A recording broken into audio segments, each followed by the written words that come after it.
Dr. Morrison also. We can go ahead and get started, Dr. Austin. If there is nothing else, if I didn't miss anything, we can go ahead and get started. Hello, everyone. I want to thank you all for coming out, and it's also an honor and a privilege whenever I'm included in something with Dr. Morrison. He is my mentor and friend who's done a lot to help me over the years. When I used to teach at the University of Missouri Columbia with him, and so it's always an honor to whenever I'm involved in something with him. But I have a brief PowerPoint presentation. I want to be as brief as possible because I want to make sure that we have plenty of time for discussion. So I'll go ahead and go through that. And then Dr. Morrison, if you want to just ask some questions, we could just have a general discussion and then open it up for Q&A. But I want to go ahead and share my screen. I'm assuming you can see that.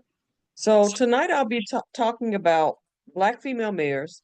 And just recently, they've been in the news because of some really horrific things that have been happening since late last year and also last month. And I wanted to just describe some of the things that have been happening. And I'm sure you're already familiar with a lot of this and talk a little bit about these women and then end by just talking about Black women's political leadership. This is a book that I published, I edited, and I published it in 2023. It's called Political Black Girl Magic: The Elections and Governance of Black Female Mayors. And it has 14 chapters in all. 12 of the chapters are written by different women, and I also was able to co-author some chapters even with some of my undergraduate and also some of my graduate students. And including I have a chapter we were just looking at Louisiana Mayor Sharon Weston Broome. I have a chapter on Louisiana mayors and also chapters on some of the women that I'll be talking about tonight. So that is a book that's available. It was published by Temple University Press, and it's also available on Amazon. So this tells you a little bit about the first Black female mayors who were elected in America. The first African-American mayor of a major city was Carl Stokes in Cleveland in 1967, and he was followed by Richard Hatcher in Gary, Indiana. But Black women weren't really elected until the early 1970s. And at one time, it was a kind of a rarity to see Black women serving as mayor because Black women didn't serve in very many political positions at all. So these were the first Black women mayors who were ever elected. Beginning in January 1972, Ellen Walker Craig Jones in a small municipality, Urban Crest, Ohio. 1973, Leila Foley became the second Black female mayor in a small town, predominantly Black, only 600 residents, Taft, Oklahoma.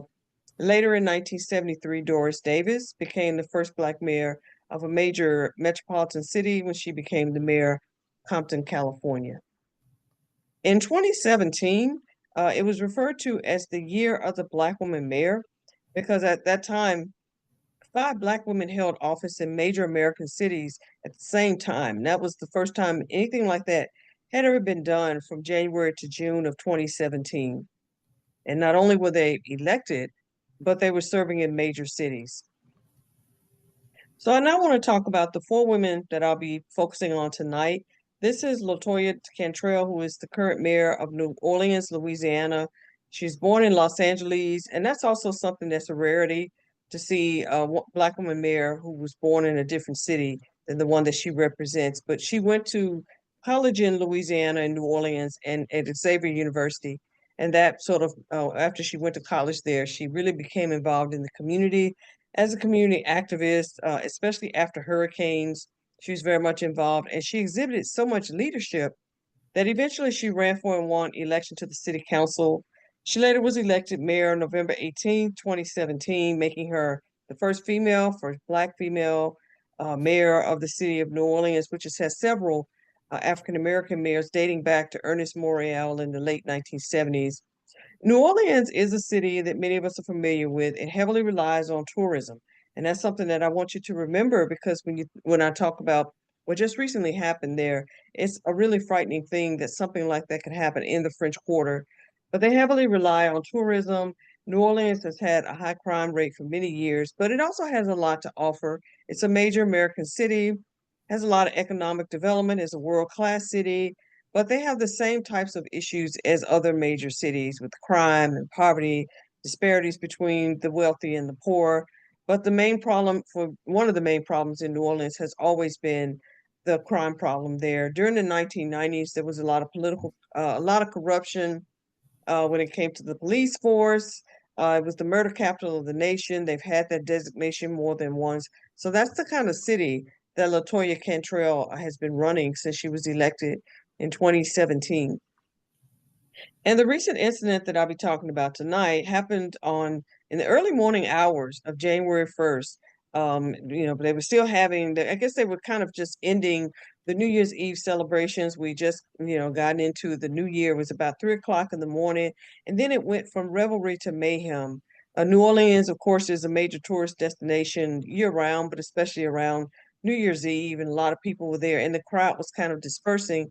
And then all of a sudden, an act of terrorism took place when a 42-year-old man who happened to also be African American, was from Texas, a U.S. Army veteran, drove a truck at high speed into a crowd of people, resulting in 15 deaths and resulting in many injuries, and not only physical injuries, but mental trauma as well. So that was the act of terrorism that took place. That was something that was, I'm sure, devastating. It was devastating nationwide because it received a lot of attention, but especially to Mayor Cantrell as a woman who is dealing with a city that already is a troubled city, and then having something like this happen. Yeah, which is fast enough. I also want to talk about Karen Bass, who is the current mayor of Los Angeles. She was elected just recently, just a couple of years ago, November 8th, 2022. She became the first African American female mayor of Los Angeles, the second African American mayor. Tom Bradley served as mayor of Los Angeles for 20 years. She became the first Black female mayor. And this tells you a little bit about her background. She served in the legislature. She also served in Congress before deciding to run for mayor. Los Angeles is another city. All of the cities that I'll be talking about tonight are plagued by a number of different issues. And Los Angeles, especially, is known for its problem with homelessness, the high housing prices, which probably contributes to the homelessness problem, crime, poverty, socioeconomic disparities. All of these cities are dealing with similar types of problems. These problems were really exacerbated by COVID in all of these cities because you have cities with high poverty rates.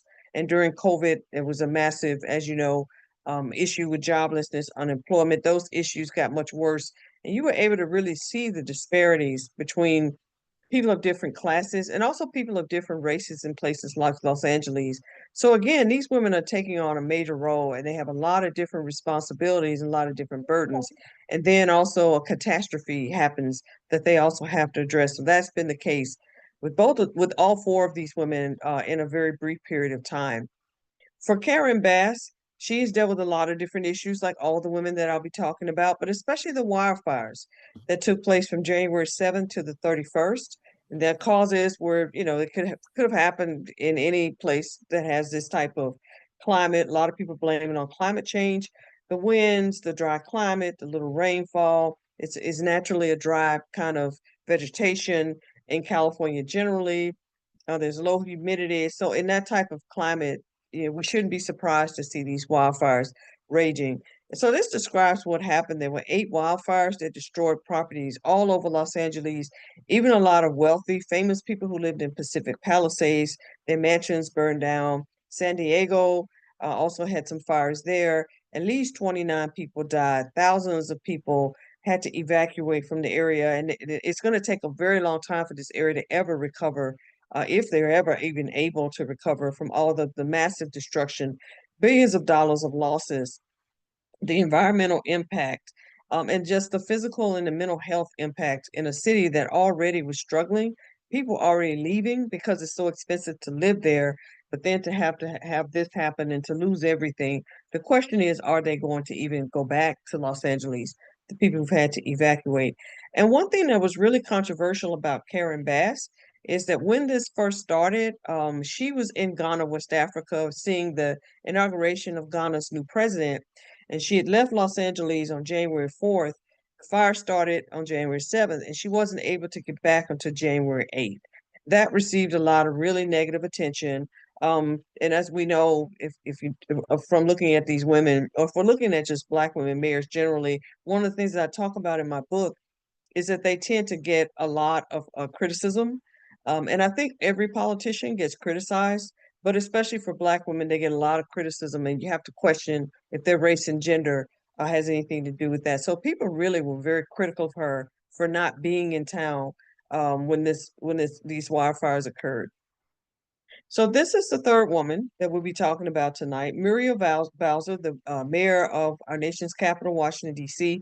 This tells you a little bit about her background. She was first elected to serve on the city council. She was elected mayor in 2014, making her the second Black woman. First Black woman was a woman named Sharon Pratt. And also there's a tradition of Black mayors in Washington, D.C., probably the most well-known African-American mayor to serve, or mayor generally to serve, is Marion Barry, who served for many years. So she is the second Black female mayor. She's the first African-American woman reelected as DC mayor because Sharon Pratt Kelly was not reelected, and the first incumbent reelected since 2002. And the one problem that she faces is very unique to her city, besides the fact that she deals with problems that are similar to what the other women are dealing with, is that she is governing the district. This is not a state.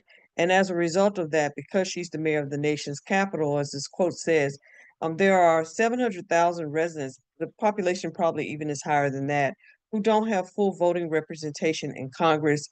Even during COVID, they didn't get the same amount of funding as a lot of states because of it's the nation's capital. So the people in DC are at a great disadvantage politically and otherwise, simply because it's not a state.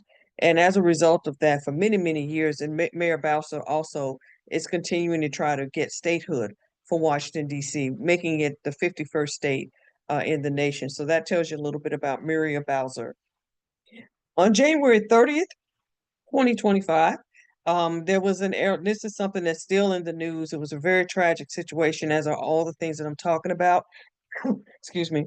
At the Reagan Airport on January 30th, an American Airlines flight from Wichita, Kansas, crashed while attempting to land at Reagan's airport. There was a military helicopter that had three people on it, and I guess we're still trying to find out exactly what happened. But the plane was landing, and the plane saw the helicopter, and the helicopter said that they saw the plane, and they were told to wait for the jet to land, and that's the last correspondence that anyone heard from anyone, because that's after that the plane crashed, resulting in 67 deaths after years and years of warnings about military helicopters. Even in the weeks leading up to the crash, a lot of planes weren't able to land because the military helicopters were in the way. So this is something that the FAA knew about. And so now there are a lot of, there's been a lot of finger pointing, even with President Trump when he first heard about this. He blamed it on DEI, which basically DEI had nothing to do with it. But there's been a lot of finger pointing back and forth. But there were years of warning. So this was something that was kind of foreseeable. And it was something that pretty much was also avoidable. And so this is the final woman that I'll be talking about, Sherelle Parker, who is the mayor of Philadelphia.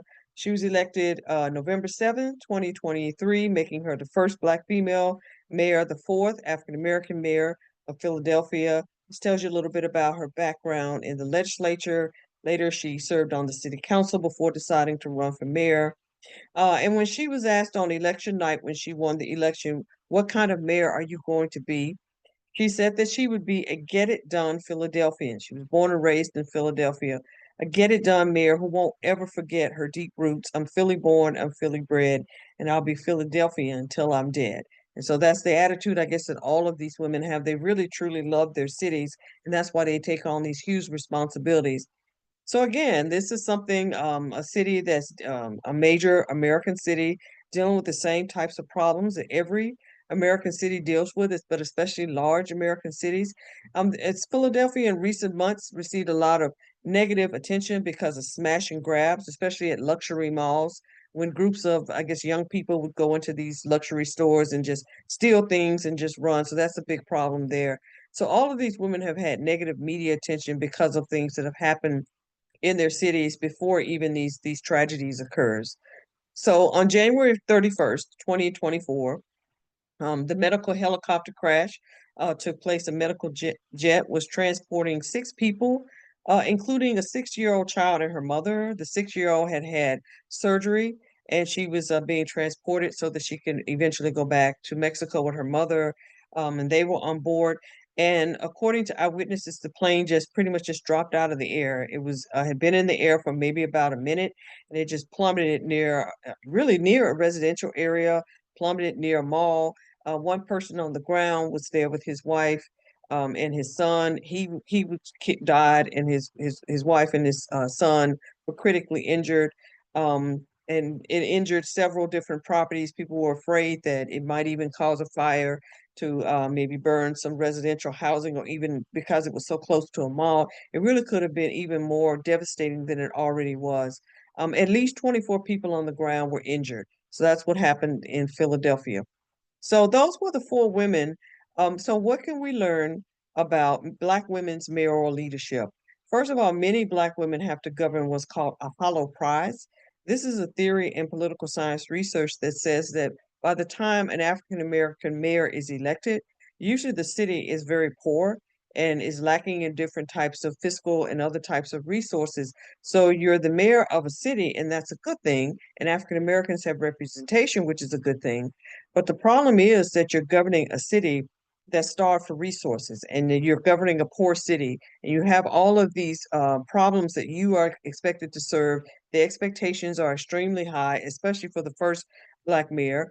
And then also when you think about African American women, you have to question whether or not only racism, but sexism also has any type of influence on the way that they're perceived. So you're governing a hollow prize because you're governing a city that pretty much is starving for resources. And so that's the case with many mayors of color, but especially for Black women mayors.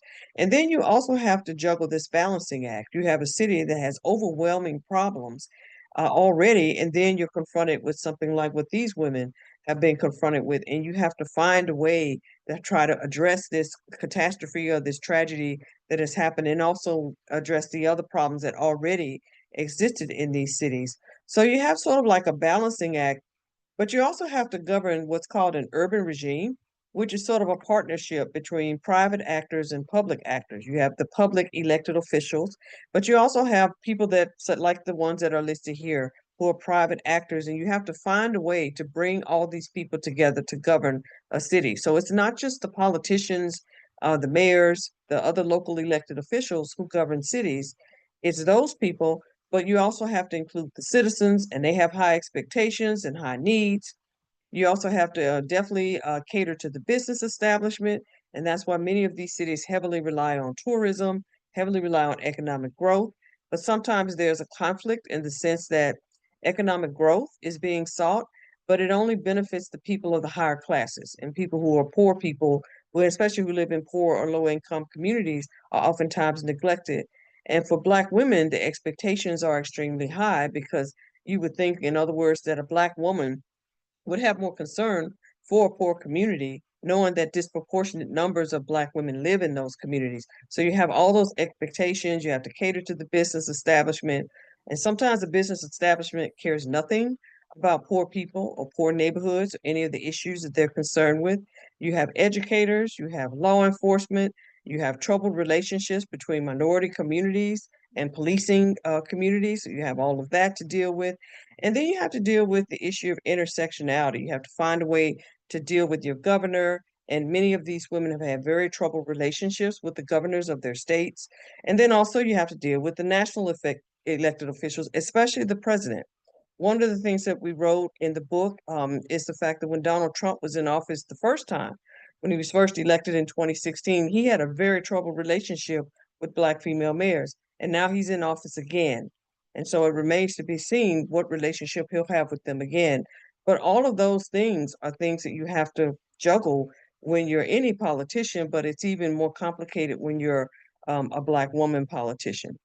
So with that, I'll go ahead and stop, and then I'll stop sharing my screen. And I look forward to having a really good conversation with you all tonight. Thank you. Excuse me. Thank you very much, Dr. Austin. That was I really appreciate hearing everything that you said. Is there anyone with questions? I'm going to excuse me, not allow, I'm going to bring in Dr. Morrison to begin moderating and asking, seeing if anyone has questions. I did not introduce myself. I am Tamisha Freeman. I teach at Texas Southern University. I thought about that when I got done. And we've had a really long day continuing our programs today.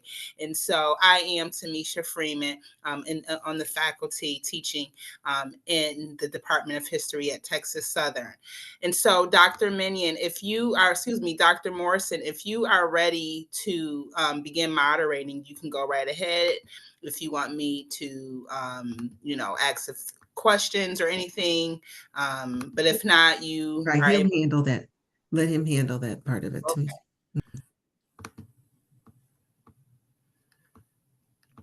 Thank you very much, Dr. Freeman. I'm delighted. Not yet. Sorry. Sorry? Not yet, Professor Freeman. Thank you. Thank you, Professor Freeman. I'm delighted to be a part of this program, especially to be appearing with Professor Austin, who, as she mentioned, I have known for many years from the beginning of her illustrious career in the profession. It's been my pleasure to see her develop, to collaborate with her on research products, work in the profession. So it's a real pleasure to be here with her. And I want to compliment her on a very comprehensive presentation about a subject that the both of us have been involved with throughout our careers, and that is the role of African American women as leaders and politicians, activists in the cause of African descendant freedom in the USA. I studied one of the early Black mayors. The first of them, as she has already mentioned, appeared in relatively small places. And the one that I focused on earlier in my career was Unita Blackwell in Mississippi, the first Black woman to become a mayor in that state. And she went on to be a very prominent politician in the Democratic Party. I did want to make a few comments about Professor Austin's presentation. I'll sometimes call her Professor Wright. That's the way I first knew her.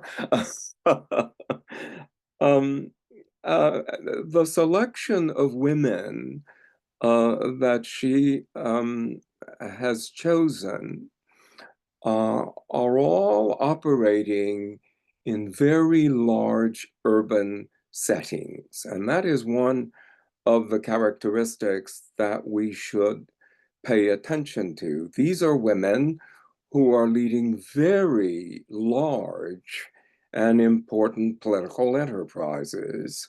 Los Angeles being one of the largest cities in the USA, New Orleans, a large city, Philadelphia, all of these are very large cities. And the crises that they have experienced, I would like us to expand a bit as we get into the discussion about the sorts of things that have happened to them as they have managed these large cities. When Professor Austin was talking about Muriel Bowser in Washington, D.C., The helicopter crash was not her first major crisis. The first major crisis she encountered was that January 6th insurrection that has colored all she has done, or that the mayors of Washington have done in this period. Similarly, for Sherelle Parker in Philadelphia, she arrives into the electoral position just after, well, on the cusp of, or after COVID began, when cities all around the country, but particularly Philadelphia, were crime-racked with violence, and she immediately has a very important issue to resolve of appointing a chief law enforcement official. And if that's the way you start, with a high level of criminality in the city, that is, to my mind, her first sort of crisis. I wanted to ask you, Professor Austin, to talk a little bit about why you think it took 50 years from 1967, when electoral politics becomes a major feature in the African American community after the Voting Rights Act. It takes another 50 years for women to begin to move in those very important urban posts that were first occupied by all Black men in the urban arena. And so I'd ask you to comment about why you think that is. I think you've hinted at it already, but a little bit about why it takes 50 years for women who, after all, one of the descriptions, key descriptions that you made about all of these women is the high qualifications they bring. They were all active in the political community, that held offices before. They managed very important public affairs operations before. And women were some of the most important actors in the civil rights movement that spawned the electoralism following the civil rights movement anyway. And why does it take so long for them to begin to occupy these positions? So if you could respond to those briefly. Yeah, and I then think the hear reason from that the it took audience. so long is because, you know, Black women played a pivotal role in the civil rights movement. I also want to mention that Dr. Morrison has a chapter on the Mississippi Delta in the Black Female Mayor's book. But women were major organizers. But yet, when you think about the few people who are Black who are mentioned in history books, you hear about Martin Luther King or maybe Malcolm X, but you don't hear very much about Fannie Lou Hamer or, you know, the women. You hear a little bit of maybe about Rosa Parks, but you don't hear about the many women, even in local communities, who pretty much did a lot, who held it down. With, you know, there's a saying that men led but women organized. And at one time, I think the expectation was that men were supposed to be in positions of leadership, because if a woman was in charge, it maybe would make the men look weaker. I think a lot of that had a lot to do with it. But even like thinking about Kamala Harris and thinking about recently, with the recent outcome of the election, we still have to kind of question in the African American community, when we acknowledge that over 20% of African American men voted for Donald Trump. We have to acknowledge and question whether or not we have a lot of sexism in our community that we just don't want to talk about. And so I would say, to answer your question, the reason it took so long is because at first the women were in the background. The women were the organizers of the first Black mayors in their campaigns. Many of the people who helped them get elected were Black women. and they probably felt at the time it was a different time, and they just felt that women wouldn't be able to win. Maybe it would maybe be a bad reflection on the men if a woman won. But later in the early 1970s, you have women like the ones that I mentioned, and also United Blackwell of Marysville, Mississippi, who were in positions and they didn't want to be in the background anymore. And I think even now, we still have some issues with some men in our communities who just simply will not, they don't want to see a woman in a position of authority. I think that was the case then, and we may not want to acknowledge it, but it is a conversation we need to have in Black communities. Is that still the case today? Right. I agree that there is this kind of tension that has caused women to have to give more, put in more before they can assume these roles. The other factor, of course, is the dissolution of what, following the civil rights movement, was a kind of consensus for the acceptance of Black rights, Black participation. And we are in a period now when all of these women come into these very important roles in large urban communities where the very equality of African descendants in the USA is contested. And this is another factor that is complicating the ability of them to succeed when there is dissonance about the very right of existence, the very right to occupy these kinds of roles in response to the need for representation of African descendants by African descendants. And there was a point in time when that wasn't so highly contested. And we are in a period now. This has to do with a contestation about affirmative action, DEI, and all of the myths surrounding that, that adds another level of tension that they have to be concerned with. And I think it was a part of what happened to Karen Bass, who went off to Ghana as a representative of the President of the United States at the inauguration of an African political leader and a very important ally of the USA.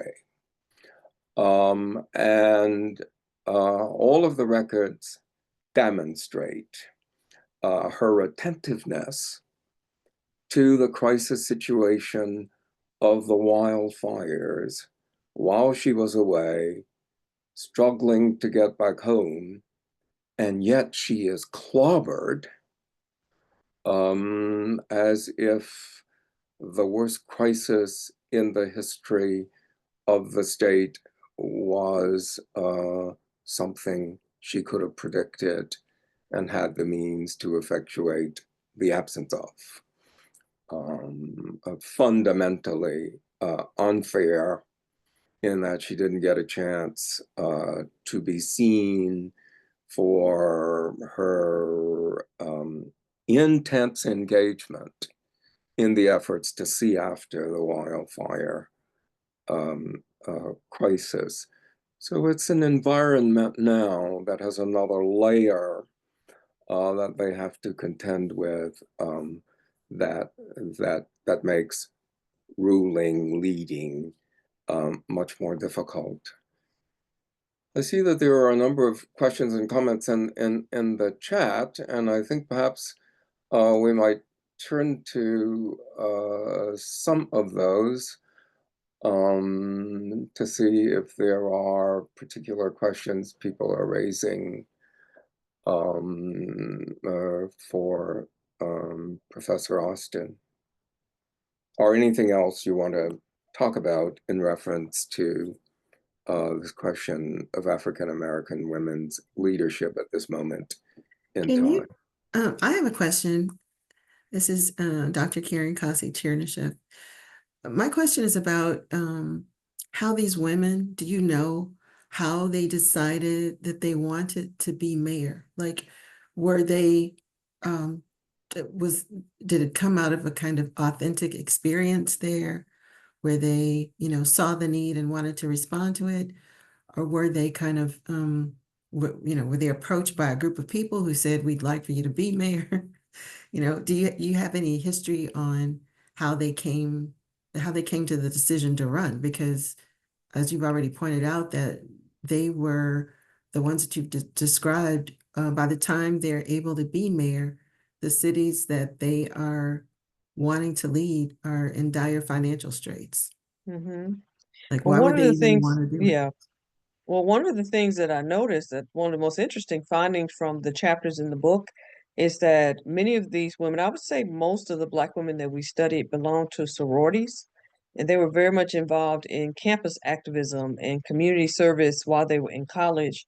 And then later they continued the community service, and that influenced them to pursue political careers. In many cases, you had women who never thought that they would ever run for mayor, but they were working in communities and they were working in their sororities and in other different types of organizations, and that influenced them to run. And then most of these women also were born in the cities that they now represent, that they now govern, and that also had a lot to do with it. They've seen over the years different problems, and they really do believe that they have something to offer, and they're willing to take on the challenge. So I would just say that we didn't see any evidence that they were kind of asked to run for mayor, but it was just their own personal experience in working in different communities, and that encouraged them to run for offices, for example, in city councils or maybe in state legislatures, and then eventually they ran for mayor.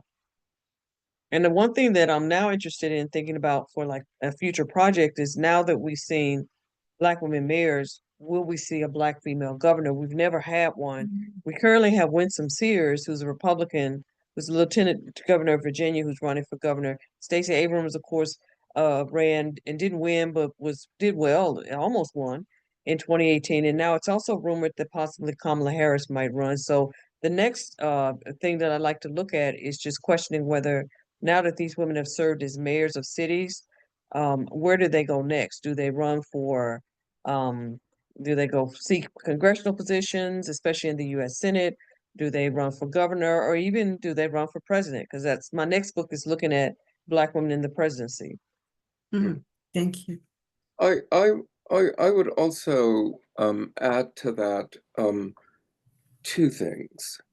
The first thing that characterizes all of them is that they're highly experienced in public affairs activities.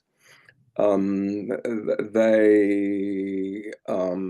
have all of the tools that men have offered who were seeking these offices before. So from that point of view, they're super qualified. The second thing I would mention is that they're all Democrats. They are operatives in the Democratic Party, the party that is seen or is thought to be most responsive to the interest of African Americans. They have been laboring in the party. We know Bass, for example, that served in California, served in the Congress. Sherelle Parker had come up through the ranks in Philadelphia. So they're all deeply embedded into the structure of the Democratic political party. So what they have is a set of characteristics that almost compels them to move into these kinds of positions because they've got all the tools to do so, and in their effectiveness in these offices, it proves that they have the goods to be successful in these mayoral positions.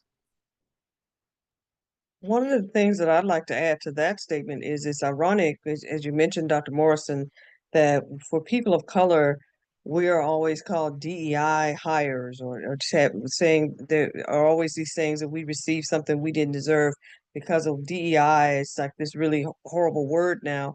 But when you think about the many qualifications of Black women in the positions that they have in politics, and compare that to even the president and vice president, and most of the people who are even being, in his cabinet, they have no qualification. So it's almost as if when you're a person of color, you have to be overly qualified and you're still referred to as a DEI person, as if there's something bad from benefiting from any type of DEI program. I won't lie and say that I've never benefited from anything. That doesn't mean I'm not qualified.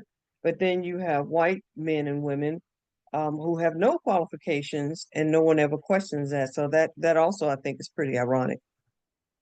Thank you. That comment makes me think of another question I put in the chat. So, what kinds of stereotypes do these Black women have to outrun or defy when they run for mayor? What are Yeah, some? we talk a lot about that in the book, especially the angry Black woman stereotype. I think that Michelle Obama especially had to deal with that when she was first lady. But just, if a man loses his temper, it's perceived in one way, but if a woman loses her temper, it's perceived in a totally different light.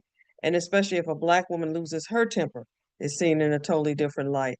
So I think that's probably the one stereotype that a lot of people have of Black women. But then it's also things that we've already mentioned, just the idea of incompetence, of them being less qualified when actually they're more qualified. And so those are just some of the ones that they deal with.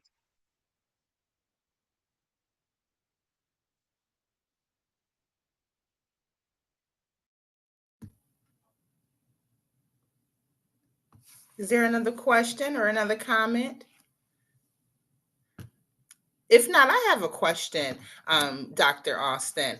You spoke about no women. That's a fun fact because I didn't know that there were no, or maybe I just didn't think about there not being any no Black women as governors.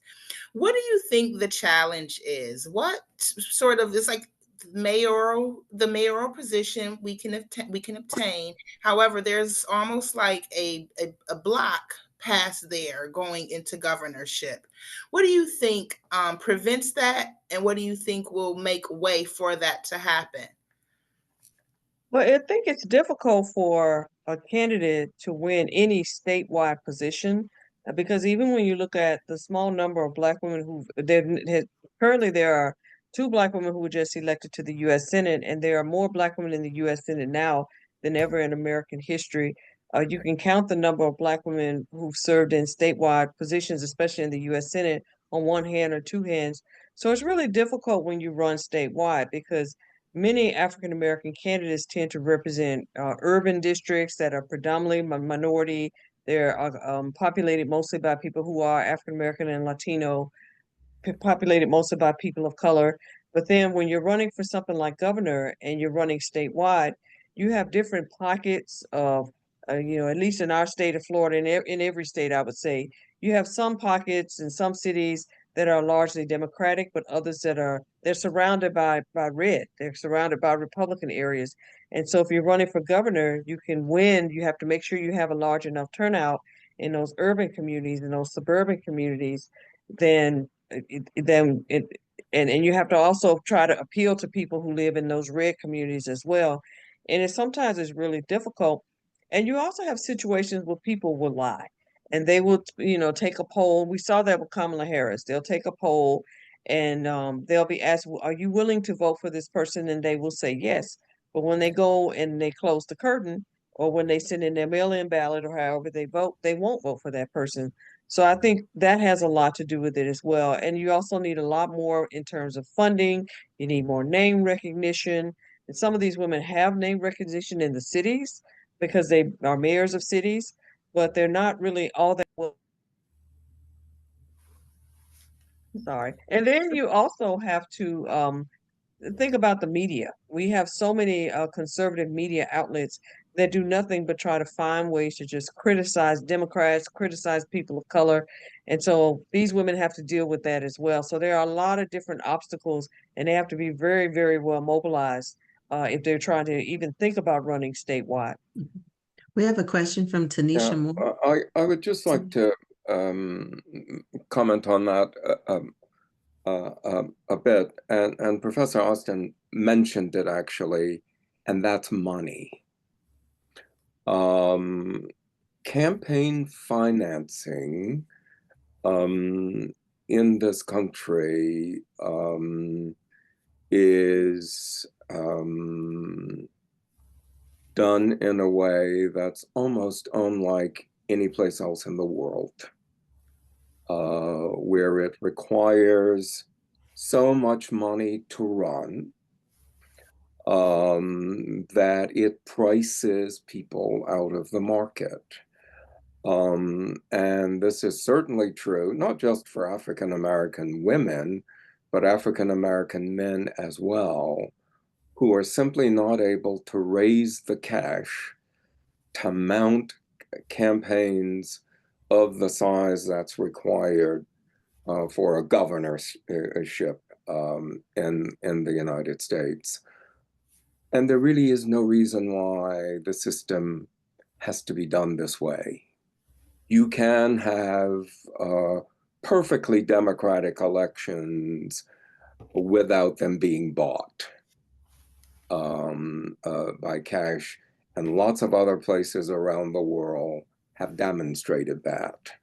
But in this country, there is so much money involved in electioneering that it creates this extraordinary problem. You got to raise a lot of money even before you put your name in the ring. And that's very, very difficult for African American candidates. The other thing, Professor Austin mentioned this as well, is what we call the Bradley effect. And we learned this and theorized about it when Bradley ran for governor of California, and we discovered that a certain percentage of the population simply lied about what their intents were. And in making calculations on elections where you have a black and white candidate, there is evidence that in any of these elections, a certain percentage of the vote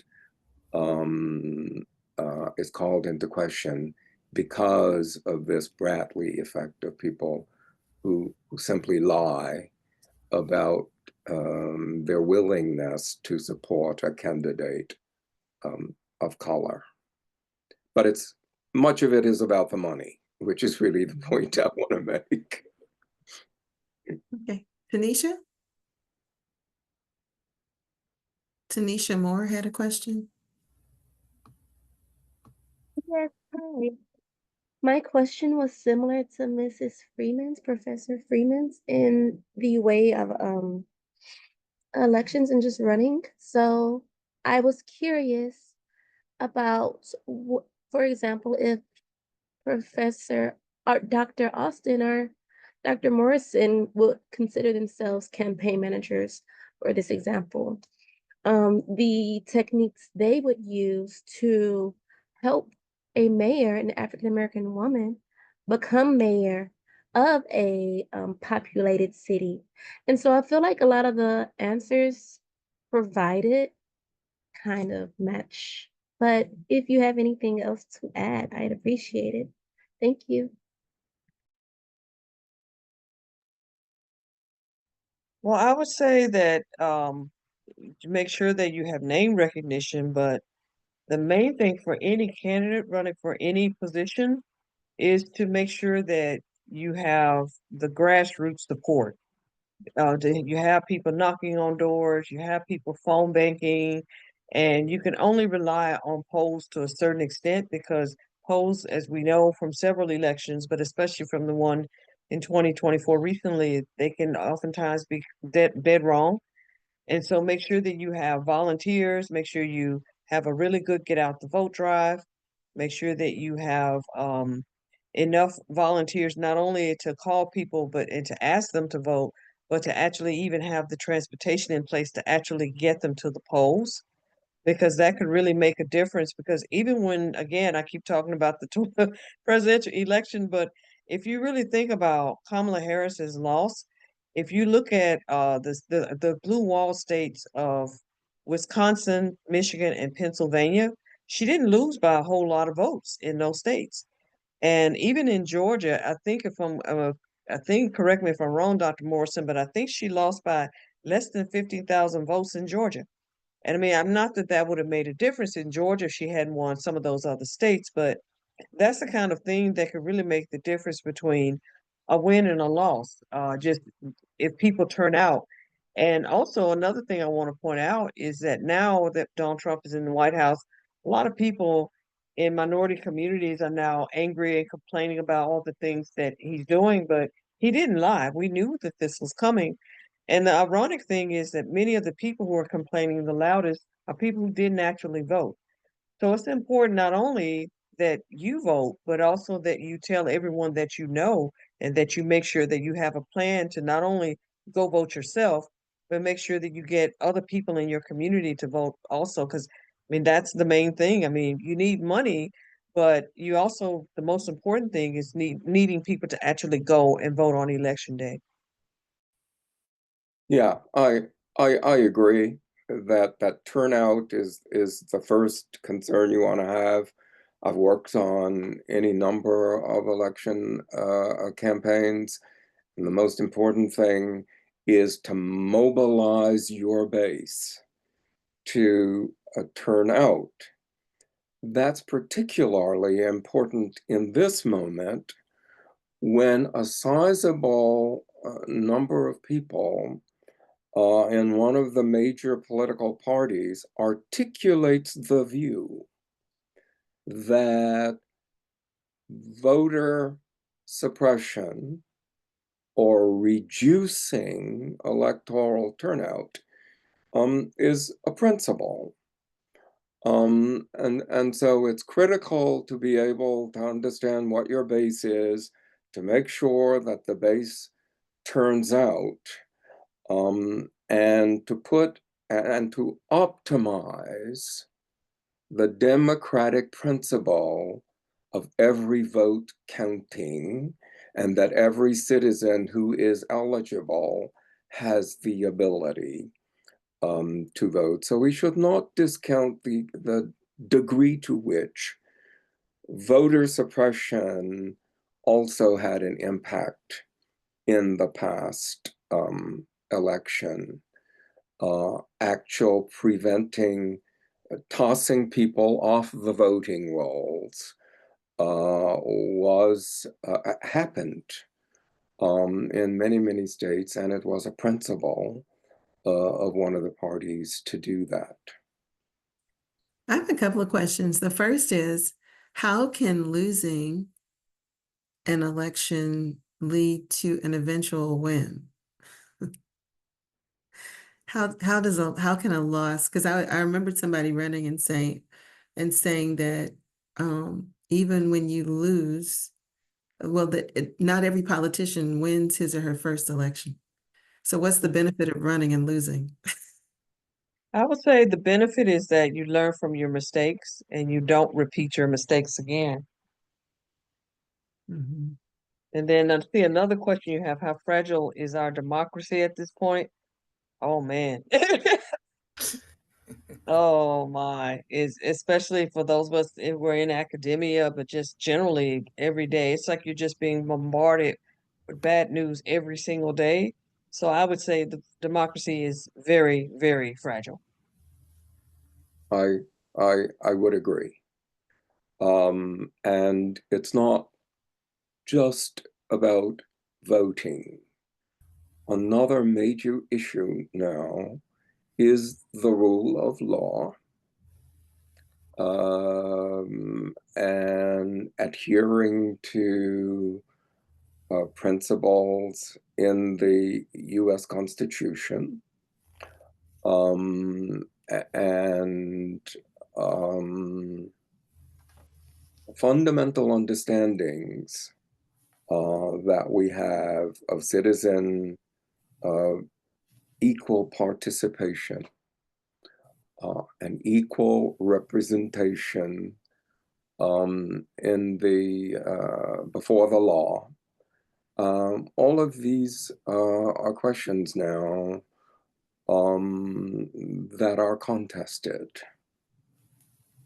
in what used to be thought of as the world's most successful democracy, model democracy. There are fundamental questions now about participation, we the people, and the rule of law.